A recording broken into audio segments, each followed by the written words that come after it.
ऐसा पहला व्यक्ति था जिसने बोला था कि झारखंड में बीजेपी हार जाएगी, क्योंकि मैं बीजेपी के इस पूरी चुनाव प्रक्रिया को झारखंड में देख रहा था। मैं झारखंड में मौजूद था और झारखंड में बीजेपी का एक गहरी तरीके से विचार और उसकी जो पूरा चुनाव है उसको समझ रहा था।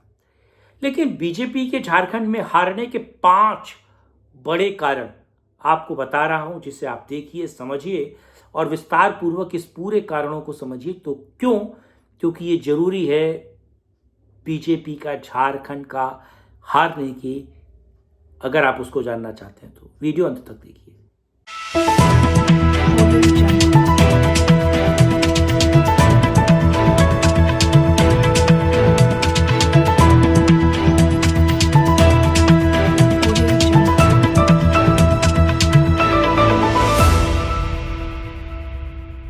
नमस्कार दोस्तों, मैं कुमार श्रीकांत आपका स्वागत कर रहा हूं और आज बात झारखंड में बीजेपी के हार के प्रमुख कारण क्या। और मैं ही एक ऐसा व्यक्ति था जिसने बीजेपी की हार की भविष्यवाणी बहुत पहले कर ली थी। क्यों? क्योंकि मैं झारखंड था, मैंने झारखंड के चुनाव को बहुत नजदीकी से देखा। आपको पता है कि किस तरीके से मैं 2 एजेंसियों के लिए काम करता हूं और वो एजेंसी सर्वे करती है और सर्वे की एजेंसी का जो डेटा मेरे पास था, जो लोगों से मैंने बातचीत की और जिस तरीके से बीजेपी के नेताओं की उदासीनता मैंने देखी, और वो सीधे तौर पर ये बात बता रही थी, या फिर कहा जाए उदासीनता इन सारी चीजों को बेहतर तरीके से समझा रही थी कि बीजेपी हार रही है झारखंड चुनाव। और झारखंड चुनाव बीजेपी के हारने के प्रमुख कारणों पे आज चर्चा करने जा रहा हूं। लेकिन आप लोगों से अनुरोध है कि वीडियो को अंत तक देखिए, लाइक कीजिए, शेयर कीजिए, चैनल को सब्सक्राइब कीजिए। नीचे चलते हुए नंबर पर आप हमें सपोर्ट और सहयोग कर सकते हैं और अलग अलग माध्यमों से भी आप हमसे जुड़ सकते हैं। अब सबसे पहले बीजेपी क्यों हारी, इस पर जरा बात करें। देखिए, सबसे बड़ा मुद्दा जो मुझे झारखंड में बीजेपी के हारने का लगा, वो सबसे बड़ा मुद्दा सीधे तौर पर था कल्पना सोरेन। कल्पना सोरेन एक महिला के तौर पर आई और वो आदिवासी महिला के तौर पर आई, सुबू सोरेन की पत्नी के तौर पर आई और उन्होंने सीधे तौर पर महिलाओं से खुद को जोड़ा। और जिस तरीके से महिलाओं को डायरेक्ट बेनिफिट ट्रांसफर हो रहा था महिलाओं के अकाउंट में, जो हेमंत सोरेन ने स्टार्ट किया था, उसको सीधे वो महिलाओं से जोड़ती हुई कल्पना सोरेन के चेहरे के तौर पर वो पूरा का पूरा कैंपेन बना, बेहतर तरीके से चला और बीजेपी के विरोध में उस पूरे कैंपेन को कल्पना सोरेन ने खड़ा किया और हेमंत सोरेन ने उसका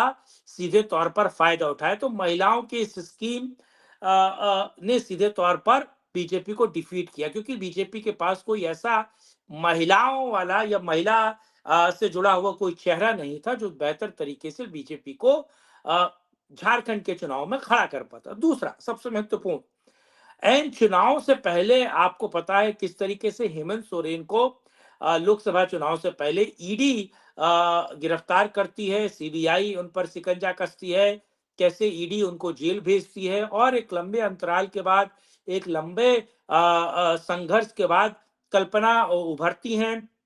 किस तरीके से चंपई को वो एक तरीके से सीएम बनाते हैं और चंपई के बाद किस तरीके से पूरा खेल बिगड़ता है और फिर एक लंबी लड़ाई, कानूनी लड़ाई वो लड़ते हैं। कल्पना एक अपना चेहरा बनाती है और एक सिंपैथी का वोट बैंक उनका तैयार होता है और अंतोगत्वा हेमंत एक तरीके से जेल से बाहर आते हैं। सुप्रीम कोर्ट की मेहरबानी होती है, जो मेहरबानी, और हाई कोर्ट की मेहरबानी होती है जो केजरीवाल पे थी वो हेमंत पे होती है और हेमंत बाहर आते हैं। और हेमंत के बाहर आने के बाद एक सिंपैथी वोट जो है वो लोकसभा चुनाव में भी और विधानसभा चुनाव में हेमंत सोरेन को मिलता है और झारखंड में बीजेपी की एक गति होती है। तीसरा सबसे महत्वपूर्ण कारण, देखिए, जो जयराम है और जयराम महतो ने जिस तरीके से अपनी पार्टी को लोकसभा चुनाव में खड़ा किया, एक 28 वर्ष का व्यक्ति जो जमीनी मुद्दों पर बात करता है, जो युवाओं के रोजगार पर बात करता है, जो बीजेपी और कांग्रेस बरस जेएमएम के विरोध में बात करता है, लेकिन वो युवाओं से खुद को कनेक्ट करता है। और लोकसभा चुनाव में हमने उस व्यक्ति का खेल देखा, किस तरीके से 4 लोकसभा सीटों पर वो व्यक्ति 75, 1.5 लाख, 1 लाख और एक सीट पे तो जीतते जीतते तो व्यक्ति रहा। तो आप समझिए वो किस तरीके से व्यक्ति खेल करता है। वो बीजेपी को भी 24 के लोकसभा चुनाव में डेंट देता है, तो बीजेपी उससे सीखी नहीं। उसने जयराम महतो का काट नहीं ढूंढा। वो जयराम महतो का उसने काट नहीं ढूंढा, तो जयराम महतो ने सीधे तौर पर बीजेपी को काटा और उसका खामियाजा विधानसभा चुनाव पर बीजेपी को उठाना पड़ा।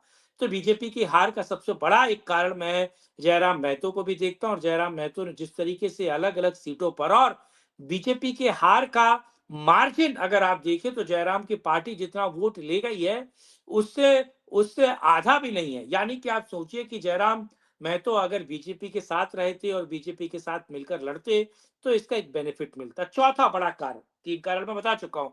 चौथा बड़ा कारण अगर आप देखें तो ये जो हेमंत विश्व शर्मा थे और शिवराज सिंह चौहान थे, इन्होंने पूरा का पूरा चुनाव महाराष्ट्र का लीड किया और अपने सर पर लेकर चले। जो लोकल इकाई है, बीजेपी के लोकल के जो नेता हैं, वो नदारत रहे, वो दिखाई नहीं दिए। सीधे तौर पर वो दूर रहे और पूरे के पूरे चुनाव को आपने देखा कि हेमंत सोरेन वर्सेस हेमंता हुआ। और हेमंता क्योंकि बाहरी राजनेता थे और बाहर से आए हुए थे और ज्यादातर ऐसे मुद्दों पर बात कर रहे थे जैसे हिंदू मुस्लिम हो, या फिर दूसरे मुद्दों पर बात कर रहे थे जैसे कि वो बांग्लादेशी पे बात कर रहे थे, जमाई टोला पे बात कर रहे थे, बेटी पर बात की जा रही थी कि आपकी बेटी चली जाएगी।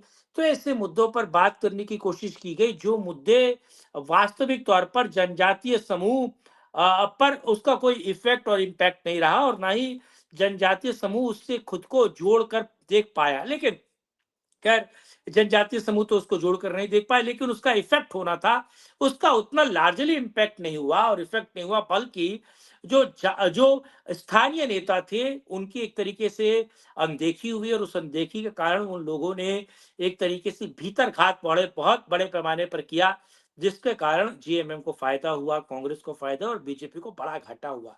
सहयोगी दल भी इस तरीके से आ गया है। पांचवा सबसे महत्वपूर्ण, सहयोगी दलों ने बेहतर तरीके से काम नहीं किया, और जो आयातित उधार के जो नेता थे जिसमें चंपई सोरेन है, तो चंपई सोरेन फायदा नहीं दे पाए, बल्कि वो खुद हारे, उनकी सीटें हारती हुई बची बची। और चंपई सोरेन ने जिस तरीके से टाइगर सोरेन जिनको कहा जा रहा था, और टाइगर सबको कहा जा रहा था, वो जयराम को भी टाइगर कहा जा रहा था, और चंपई सोरेन जो जेएमएम से निकल कर आए, पूर्व सीएम थे, आयातित नेता थे, और बहुत सारे ऐसे नेता जो कांग्रेस और जेएमएम से निकल कर आए थे, बीजेपी ने उनको टिकट दिया। पूर्व नेताओं के परिवार वालों को टिकट दिया, लेकिन वो कुछ खास नहीं कर पाए, कुछ अहम नहीं कर पाए, कुछ ऐसा नहीं कर पाए जिससे बीजेपी को फायदा हो सकता था, या फायदा हुआ हो, या फिर सीधे तौर पे कहा जाए जिसका फायदा बीजेपी को चुनाव में होता। तो ये 5 बड़े कारण थे बीजेपी की हार के। आपको क्या और कुछ कारण दिखते हैं तो कमेंट बॉक्स में रखिएगा अपनी राय।